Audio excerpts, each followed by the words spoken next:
Good morning, everyone. Good morning, Heather. Good morning. Excited that we Good have some morning. guests today. I know we have guests. I feel like it's show and tell day at school or something like that. We have we have two guests that I know very well. We have Jarrod Mobley from Paylocity, and we have Trey Davis from GIA. And Trey, GIA stands for what again?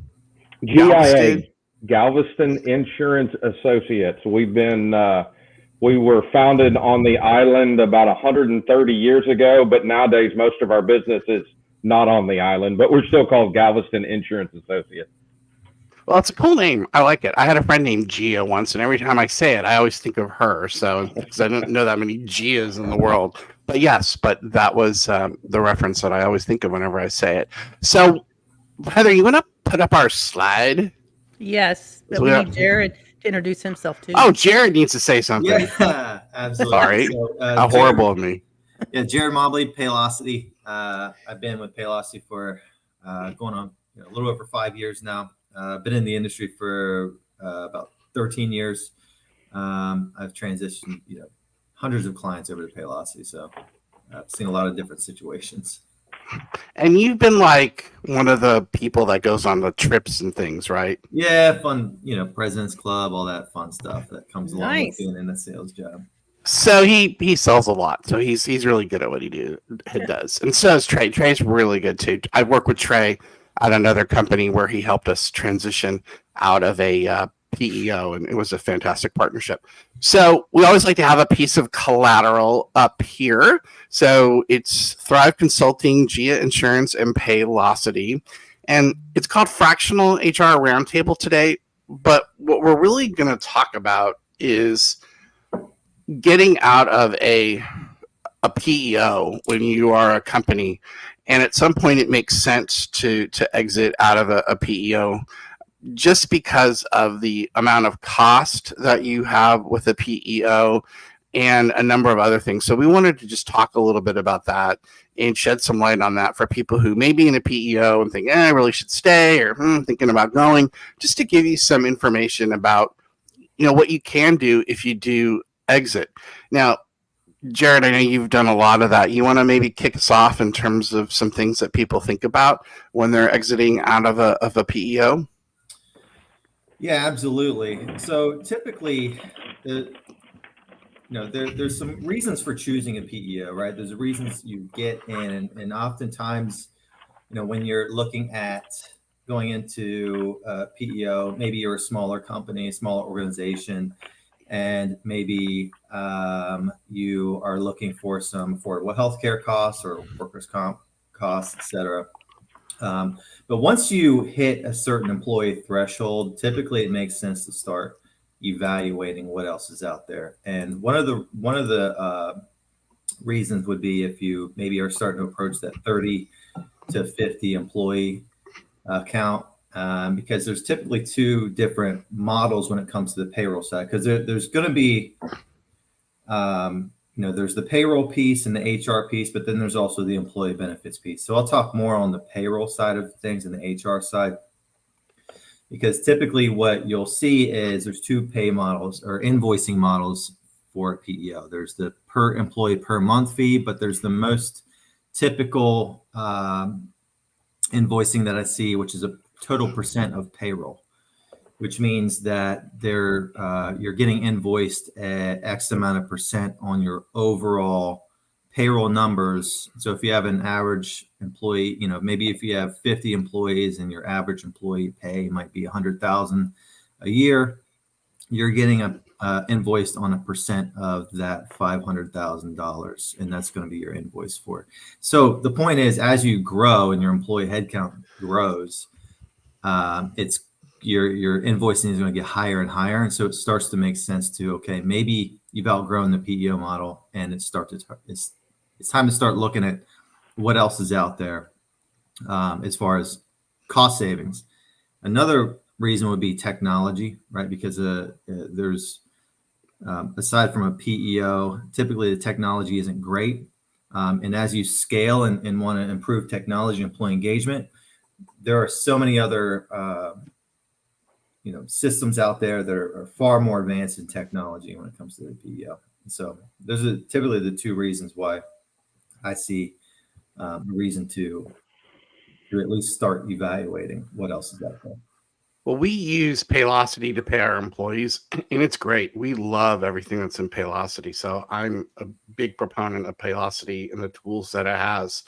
And then I know that we can actually save people a significant amount of money because there's a lot of things that you pay for in a PEO that you don't really need. So there's a lot of administrative costs. And one of the things that we talk about to the folks that work with us is, and I wish I had a better, more glamorous example than this, but we basically say we're cafeteria style. So if you want to have, the beef, and then you want to go right down to the end of the line and get the chocolate cake, you can do that. So you can just pick whatever you need for your organization. We're cool with that. And if you want to add on more, that's great. If you don't need something, you don't need to have it. And we look to pay. We look for people to pay for what they need, not for services they don't. Now, Trey, you want to talk a little bit about the overall benefits approach to this and how people can transfer to other benefits that make sense for them? Yeah, absolutely. Can you guys hear me okay? Are we good on volume? You sound great. Perfect. Thank you. So a lot of it comes to regarding control and flexibility. So when you're in a PEO, you lose kind of control of your employees, and the PEO kind of dictates what direction you're going to go, kind of one size fits all. And there's so many different benefit options out there. There's fully insured, there's level funded, there's self-funded, there's all different kinds of options out there that I think employers, like Jarrod had mentioned earlier, over 50 lives are looking at not only costs, but what they can do from a flexibility standpoint of offering benefits to their employees that not only help the employer, but also help the employee from a benefit standpoint. It comes down to attracting and retaining employees, right? It's an employee benefit that's what it's used for. So, the things we kind of focus on is one, benefits. That's a huge portion of it. The medical benefits. There's HR administration that we talked a little bit about, Jason, earlier. There's technology. We have our own Ben admin platform that we utilize. Compliance is a huge piece of that. Workers' comp is a huge piece of that, as well as 401k. So we kind of take a comprehensive look at all those and determine what benefits. Each client is a little bit different, right? And so we want to, it's not just cookie cutter type of, everybody gets the same thing, one size fits all. Each client has different ideas, different programs, different things that they want to accomplish, and we want their benefits package, their all the other things that go with that to be in line with their goals and objectives of what they're trying to accomplish. Talk a little bit more about the workers' comp piece. I know the four of us have talked a lot about the workers' comp piece. Sometimes seems really daunting and overwhelming for people, and that's a big reason they stay in a PEO. Can you talk a little bit about how you and your team can help manage the workers' comp piece? I think it comes down to, Texas Mutual is the big workers' comp carrier here in the state of Texas. And we, a lot of clients, a lot of prospects, a lot of folks we talk to utilize them, and there's rebates that you can get at the end of the day. But we're able to go in, and usually there's quite a bit of savings in the workers' comp piece just by reclassifying your employees and depending on what classes they are in and what their job titles are and so forth. So we can usually go in and save a substantial amount of dollars just on the workers' comp piece by reclassifying that and looking at that from a holistic approach. People always like to know they're saving money, and that's always obviously an important element for corporations and for the CEO and the CFO to make decisions. When you look at past situations that you've been in or you've worked on, and now every situation is different, do you have some success stories in terms of, Jarrod, how much money people have saved, coming out of a PEO, or Trey, how much money people have saved coming out of a PEO that you could share, or approximate, percentage that you've seen or one story that saved a company a significant amount?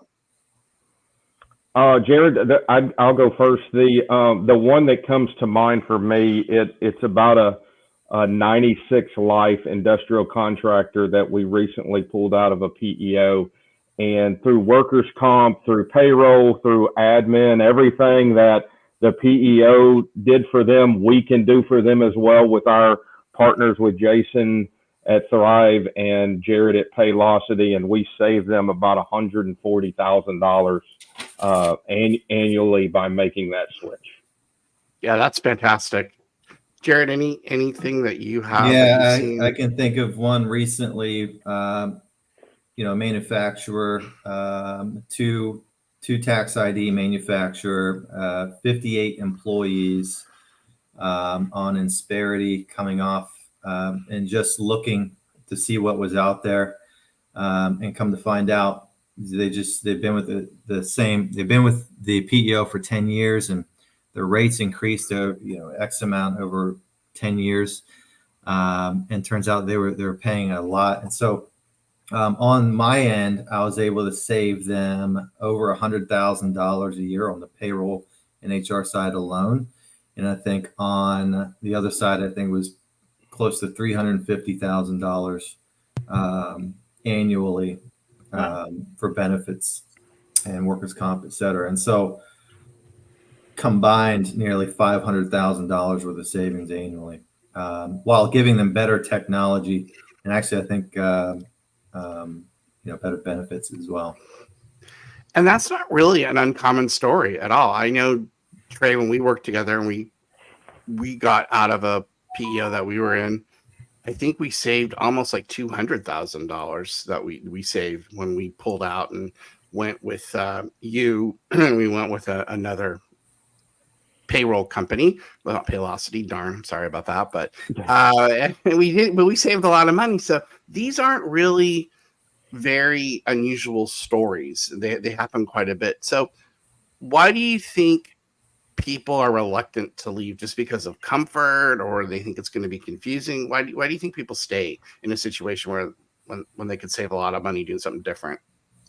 I think it's just that's what they're used to, right? And they may have got into the PEO when they were younger company, lower amount of employees, and then as they grow, it's a comfort level. They have an office manager doing everything, HR, payroll, everything. And so as they grow, maybe you get a human resource administrator. They're not necessarily afraid of how that looks, but I think there's just a comfort level. That's what they've always known. And then when you dive into it and look at the administrative and the hidden fees inside that, at the end of the day, you realize, well, if we went this different direction, had more control, more flexibility, more ownership, we would be able to save a substantial amount of dollars. So I think it's just, that's what they're used to. Yeah. And I think what I see is same thing, is really, it's a fear of, they're going to take on additional tasks. It's going to overwhelm them, but essentially, we're able to come in and replace everything that a PEO can offer, but also give more, but also give them the technology to be able to stay lean and scale without having to hire a bunch of HR people, because all the tools are there to really help them make their jobs easier. Arguably more than what a PEO would do. Yeah, because we'll come in and we'll handle the HR administrative work, and we have a long track record of doing that with a variety of companies. Trey, you come in and Gia handles the Ben admin work, which you guys are fantastic at. And then Jarrod, obviously, Paylocity comes in with being able to handle pay and compliance trainings, and you guys have an awesome applicant tracking system and everything else that Paylocity has. So we're really able to come in and I think up level the tools that an Insperity or a TriNet has, and we give you, I think, a better quality of service. Because one of the things that people sometimes talk about is, we are in there and they're doing our benefits, but at some point we don't really have a really great HR person that supports us. And, everything takes a long time to get done. We have to use all their stuff. If there's anything customized that we want to do, we can't do that. We allow customization. We work really quickly, and we all have a lot of really great world-class experience working with some really mature and sophisticated companies that we can bring in and also save you money. So for me, I think that's a really exciting thing for somebody to think about. Absolutely. Yeah, and a lot of times I see a lack of control, like you said, access to information. It's very hard to get information a lot of times because you have to request it from the PEO. When you're using your own software, you have the information at your fingertips, the data to make good decisions, business decisions. It's all there in front of you, and you don't necessarily have to go through anybody here, at Paylocity or whoever you choose to get the information. It's all there in front of you. Trey, one of the things that, go ahead. No, I was going to expand on that a little bit. I think one of the reasons when you're kind of fear getting out of a PEO, because the PEO owns your data, right? It's the PEO's data. And so once you get out or try to get out of a PEO, you're like a new baby, right? You don't have any information, you don't have anything. And so I think fear comes into that. Like, what does that look like? We're not going to be able to get competitive data. I think is a big deterrent in people trying to look at getting out of PEOs. Yeah, you read my mind on that, because when I worked with you, one of the things that you told me was that, and then what actually you said was that when you come out of a PEO, you have no benefits history. So all of the things that you did with your benefits, meaning if you didn't have a lot of claims and you were a pretty low cost consumer of benefits, you go into the marketplace. If you decide to come out of a PEO and you're, like you said, you're a newborn baby, they just assume that you're going to be a high risk, organization, and your benefits costs are going to be crazy when you come out. So the sooner you can set up your own benefits with your own organization, the better it is. I remember we've talked about that quite a bit over the years. Yeah, you get some. It's called credibility. You get some of your own claims experience, and so when you come out of a PEO, it's not a 1 or 2 year decision. This is a 5-10 year decision. On the first year may be a little bit different because we don't have that claims data, but as we move forward in year 2, 3, 4, and 5, we have the claims data where we can decide and better select which benefit program that will benefit the employer and its employees. Exactly. And I think, to me, that's a huge selling point. Now, the other thing I want to mention is that you get basically an uptick in employee retention when you are not within a PEO, because the PEO is actually the employer of record. And believe it or not, people aren't really excited to actually be employed by Insperity or Trinet or one of these other places. They really want to be an employee of, Acme Brick Company or, Acme, Dynamite Company. And so for them, they're more engaged and they're happier when they know that they're employed by that company, as opposed to, I have this other third party managing me, and I come in and punch the clock every day for Acme, but I don't really work for them. And we found that engagement goes up when employees feel part of the organization, as opposed to feeling part of a captive organization. Absolutely, 100%. Are there any thoughts on this topic from you? Well, one question I had, you asked, and that was, what challenges or people fear of coming out of a PEO. But I guess on that topic, I'd love to hear, an experience you've had where you really had a prospective client that was just adamant about not. Looks like we lost Trey. You really made Trey mad. He hung up. Sorry. I guess the question is for Jarrod then. Someone that was just, really bent on not leaving the PEO, and then decided to leave. What they could say for their experience as far as, wow. I think, so you're saying So you're saying you had somebody from Missouri, the show me state, and so they had to be shown why they should leave, and Jarrod persuasively pulled them out. It's one of those things where it takes a lot of time to take the meeting because they're just not interested in meeting. But once they see the product of Paylocity, for example, and just see the technology available, it's like they're just coming out of the Flintstone era and into it's like stepping out of a time machine, and they're like, wow, I should have did this right 5 years ago, because they've been missing out on all this technology advancements, and not just the payroll piece, right? It's all the HR tools and all of the new employee engagement tools that are available for your HR team, but also, and then as well as the data available to your C-suite just to make business decisions. It's all there, and they're usually mind blown of the technology because they're used to old software. Essentially, that's typically what I see. They're usually, once they see the software and what's available and the cost savings associated with it, they're usually pretty mind blown by it. And I bet so.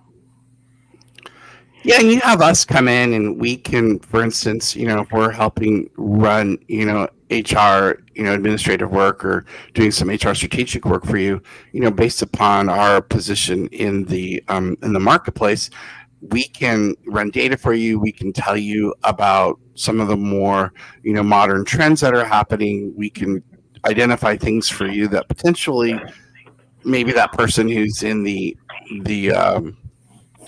Insperity, you're trying it, not to pick on them, but perhaps they're in that PEO. They don't have the most, or not the most up to date on what's happening, in the marketplace and what's happening in the industry. Where you have us come in and we can help you do that, and potentially up level your game about what you're doing with your people and in the HR space.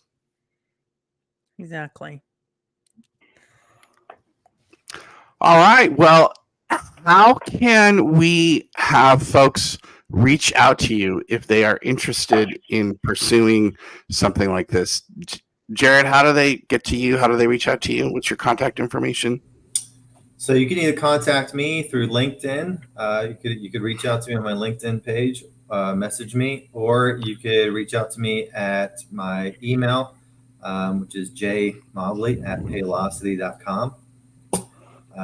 Just reach out to me directly, and you could also give me a call on my cell, which is 614-301-9604.